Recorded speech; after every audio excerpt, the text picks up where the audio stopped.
Hey, what's up? I am Brian Redd. And I am Jeff Short. And we're going to talk about some interesting ways for you to use your lighting today that maybe you haven't thought about. Now, you showed me some cool stuff that you had done in the past for stage production. Yeah.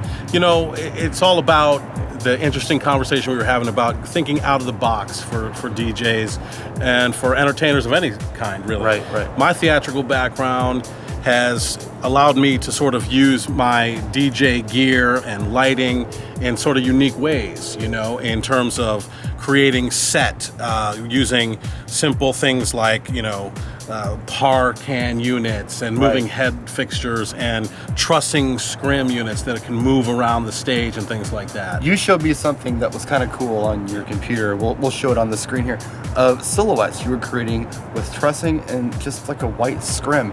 You were creating images, just shadow images, like almost like shadow dancing, but shadow images behind the actors. It's so much fun. You know what? It's just really, as far as your imagination can take you. Right. You know, it's all about trying to maintain budgets, because a lot of community arts organizations or independent artists or photographers, they don't have budgets for huge sets and design and everything like that. So you're trying to figure out ways to effectively tell a story and do it so that it's unique, artistic, and cost effective. He was showing me something that was cool. It was a production of Jesus Christ Superstar. Right. They were trying to figure out how to beat up Jesus with whips.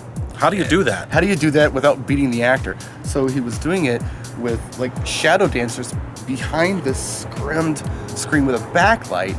It's kind of cool. And, but I think the overall, and thank you for that, it was a lot of fun to do that, and I think, we were really happy with the results. Right. But the overall point is getting more mileage out of the stuff you already have. Don't get locked into one artistic box. You're not just a DJ, you're an artist, you're an entertainer. You have to think out of the box and use your creative brains, like you were showing me with the photo shoot, and I know those videos have already been wildly popular. The steampunk stuff, yeah, absolutely. There's more. Those were just the test shots, and that was just one set we put together, but we're going to do more. Actually, I think I did 2 sets. I did one on one test, and then we did another test shot, and the event's actually like in a month. But yeah, cool stuff and fun stuff.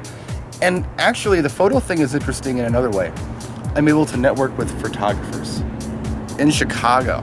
Now, if you know Milwaukee, I don't know what we got, 500,000 people, 2 million in the metro area. Chicago, huge market, huge. And I'm working with photographers who are like winning Bryce Choice Awards and things like that. It can't hurt to have them in your pocket. Good stuff. If not for DJing, for lighting production. This is great for also, especially at the end of a long DJ season, we are burnt out. Right. It's like if I do one more wedding, I am going to scream. If I have to hear Happy one more time, I'm going to jump out of my skin and I've been avoiding it just for that reason. I like the song and I've been listening to it. So a lot of these things can give you some of that artistic outlet, something different, something to spark some creative juice, so that next time you really go on a DJ gig, maybe you're bringing something different to the table, a different presentation. Look at us, for instance. We're here in front of a giant tractor. And if it was nighttime, we could light it up. If anyone knows about shoveling bull more than the two of us, I don't know who that would be. But here we are. It's artistic. Here's something else that's cool about it. Just throw this out there. I think a lot of times when you're DJing, the lighting might become secondary, or they might not notice it. You might be the main attraction of what's going on as far as the dance floor goes. It happens. But when you're doing something other than DJing with lights, like the photo shoot, they're so impressed. They're like awestruck. They're, oh my God, that's amazing. And it's the simplest stuff. It's fog, it's par cans, it's neat. It's real neat, and it's cool, and it's motivating, and it gives you something to do with your lights when you're not using them for DJing. Absolutely. Great stuff to think about. So think about it for sure. Think about it.